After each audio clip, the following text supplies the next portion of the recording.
Is America striking back or stirring chaos? Well, this day after Christmas, the headlines don't read like a country winding down from a holiday. They read like a nation that decided to punch back hard in multiple directions at once. Some will call it strength and others will call it provocation. Either way, you and I are waking up to a United States that's not pretending the world is calm. We start with U.S. airstrikes on Christmas Day, leveling ISIS camps in northwest Nigeria.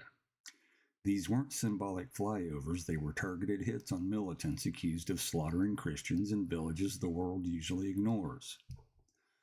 On the night families celebrated the birth of Christ, American jets sent a reminder to the butchers of Christians that justice doesn't take a day off.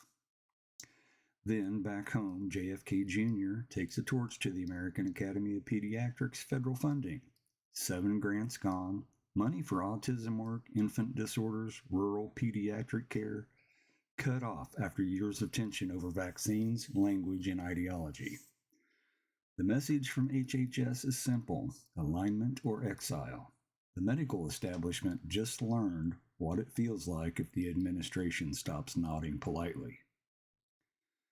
And next, Trump orders the military to clamp a quarantine on Venezuelan oil. No invasion, no boots in Caracas, just a slow choke on Maduro's cash flow. Economic oxygen cut off at sea. It's not subtle, it's not quiet. It's a reminder that in the modern world, you can starve a regime without firing a shot across the land border. The DOJ, meanwhile, releases Epstein-related material with 119 pages fully redacted, every line blacked out. In an era that constantly preaches transparency, the most protected secrets are still the ones that touch the most powerful people. Ink on those pages says more than any sentence could. And finally, an Afghan national faces fresh federal charges in the killing of a National Guard member near the White House.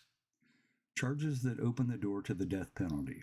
When those who defend the country are targeted, this administration wants the law to speak in its most final register. These aren't isolated actions. They're markers of a nation asserting will, defending faith, punishing dissent, isolating enemies, shielding secrets, and demanding justice. Now, whether that's order or chaos depends on where you're standing. The dispatches begin at 9.